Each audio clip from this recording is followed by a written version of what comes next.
Raj TV நேயர்கள் அனைவருக்கும் அழகிய காலை வணக்கம்.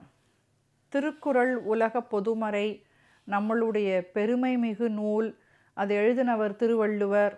இது எல்லாம் நமக்கு தெரியும். அது காலம் கடந்து நிற்கிறது. எவ்வளவோ பெரிய மெசேஜை ரொம்ப சின்னதாக ரொம்ப அழகாக கன்சைஸ் பண்ணி சொல்லியிருக்காங்க. It holds good for all ages. It will hold good for eternity.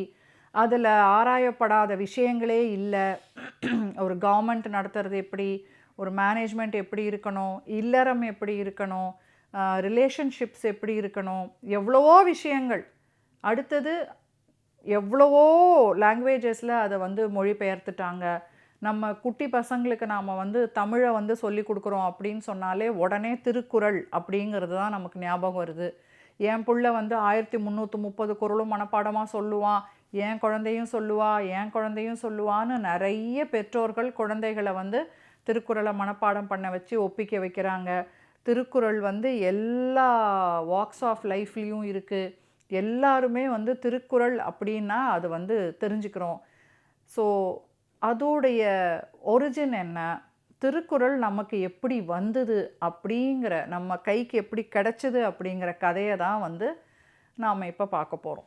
இந்த கதை இணையத்திலிருந்து சில புத்தகங்களில் இருந்து தான் எடுத்திருக்கேன். தொகுத்து பல இடங்களில் படித்த சோர்ஸை இங்கே உங்களுக்கு கன்சைஸ் பண்ணி கொடுக்கலாம் அப்படின்னு நினைக்கிறேன். 2300 வருஷங்களுக்கு மேலாக இருந்தது திருக்குறள். ஆனால் நமக்கு திருக்குறள் கிடைச்சது 19th செஞ்சுரியில் தான். அந்த காலத்திலலாம் திண்ணை பள்ளிக்கூடங்கள் நடந்துட்டுருக்கு. திண்ணை அப்படின்னா இந்த மக்கள் கூடுகிற இடங்கள், வீட்டு திண்ணைகள், அங்கே எல்லாம் பிளாட்ஃபார்ம்ஸ், சிமெண்ட்டில் பிளாட்ஃபார்ம்ஸ் வச்சுருப்பாங்க. அங்கே எண்ணும் எழுத்தும் பிள்ளைங்களுக்கு சொல்லி கொடுத்துருக்குறாங்க. எண் மேக்ஸ், நம்பர்ஸ், எழுத்து தமிழ்.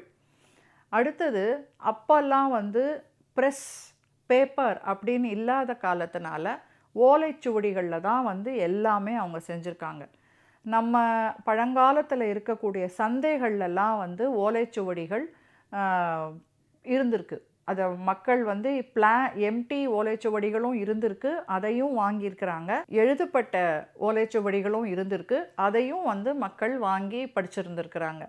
ஸோ ஓலைச்சுவடிகள் நம்ம தமிழ் மக்கள், நம்ம தமிழ் கலாச்சாரம் அந்த காலத்திலிருந்தே வாஸ் ரிச் இன் நாலேஜ். இந்த ஓலைச்சுவடிகள் எல்லாம் எல்லாருடைய வீட்லேயும் இருக்கும். அவங்க நம்ம இப்போ புக்ஸ் எல்லாம் ஸ்டோர் பண்ணி வச்சுக்கிற மாதிரி அவங்கவுங்க வீட்டில் ஓலைச்சுவடிகளை வச்சுருப்பாங்க. மதுரையுடைய கலெக்டர் ஹாரிங்டன் இருக்கும்போது அவருடைய சமயக்காரராக இருந்த கந்தப்பன் அப்படிங்கிறவர் ஓலைச்சுவடிகள் அவர் கைக்கு கிடைச்சதாகவும், அந்த ஓலைச்சுவடிகளை அவர் வேலை செஞ்ச மதுரை கலெக்டர்கிட்ட கொடுத்து, மதுரை கலெக்டர் சென்னையில் அப்போ கலெக்டராக இருந்தவர் ஃப்ரான்சிஸ் ஒயிட் எல்லிஸ், அவர்கிட்ட அதை அமுச்சு வச்சதாகவும் சொல்லப்படுது. 19th செஞ்சுரியில் ஒரு வெள்ளைக்காரங்களால் தான் பிரிட்டிஷர்ஸால் தான் நமக்கு திருக்குறள் வெளியில் வர ஆரம்பிச்சது, வெளியில் வந்திருக்கு. நம்ம சென்னை கலெக்டராக இருந்த, அப்போது மெட்ராஸ் பிரசிடென்சிக்கு கலெக்டராக இருந்த Francis White Ellis first person to recognise that Tamil, Telugu, Kannada, Malayalam அப்படிங்கிற இந்த திராவிடியன் மொழிகள் சான்ஸ்கிரிட்டுடைய வழித்தோன்றல் இல்லை. there is no connection between Sanskrit and these 4 languages அப்படிங்கிறத அவர் தான் முதல்ல உணர்றாரு. அதை ரெக்கார்டும் பண்ணுறாரு, டாக்குமெண்ட்டும் பண்ணுறாரு அவர். அது மட்டும் இல்லை, நம்ம கலெக்டர், மெட்ராஸ் பிரசிடென்சியோட கலெக்டர் சான்ஸ்கிரிட்டும் இந்த 4 மொழிகளிலும் வல்லுநராக இருந்தவர். அந்த மொழிகளை அவர் படித்தார், கற்றுக்கிட்டார்.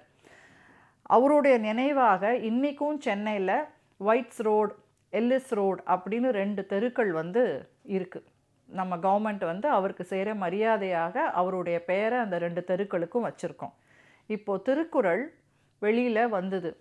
Incidentally Thirukkural on Tamil language தான் first to go on press. Papers, printing press அப்படின்னு எல்லாம் வர வரைக்கும் நம்ம தமிழ் மக்கள் மூதாதையர்கள் ஓலைச்சுவடிகளில் தான் வந்து எழுதியிருந்திருக்கிறாங்க. நம்ம இந்திய மொழிகள்லேயே முதல் மொழி ப்ரெஸ்ஸுக்கு போன பிரிண்ட்டுக்கு போன மொழி வந்து தமிழ். கேரளாவில் கொல்லத்தில் தான் முதல் தமிழ் புக்கை வந்து பிரிண்ட்டும் பண்ணியிருக்கிறாங்க. ஆக தமிழ் மொழியினுடைய சிறப்புமிகு நூலாகிய திருக்குறள் இப்படி தான் நம்ம கைக்கு வந்து கிடச்சிருக்கு. அதுக்கப்புறம் திருக்குறளை இப்போ நம்ம கொண்டாடிட்டு இருக்கிறோம். திருக்குறள் எல்லாரும் தெரிஞ்சுக்கணும் அப்படிங்கிறதுக்காக நம்மளுடைய காலம் சென்ற முன்னாள் முதல்வர் கலைஞர் அவர்கள் அதை வந்து போக்குவரத்து பஸ்ஸிலெல்லாம் வந்து எழுதி வைக்கணும் அப்படின்னு திருக்குறளை வந்து சாதாரண ஜனங்களுக்கு கொண்டு வந்தது அவருடைய செயலால் தான். இப்படி எல்லா ஜனங்களும் திருக்குறளோட நெறியில் வாழணும், திருக்குறளுடைய விஷயங்களை நாம் தெரிஞ்சுக்கணும், அதை பின்பற்றி வாழ்க்கையை செம்மையாக வளமையாக வாழ வேண்டும் அப்படிங்கிறது ஒரு வேண்டுகோளாக இங்கே வைக்கிறேன். தமிழர்கள் அப்படின்னா திருக்குறள் அவர்களின் அடையாளமாக இருக்க வேண்டும். மீண்டும் நாளை வேறொரு அழகிய கதையோடு உங்களை சந்திக்கிறேன். நன்றி, வணக்கம்.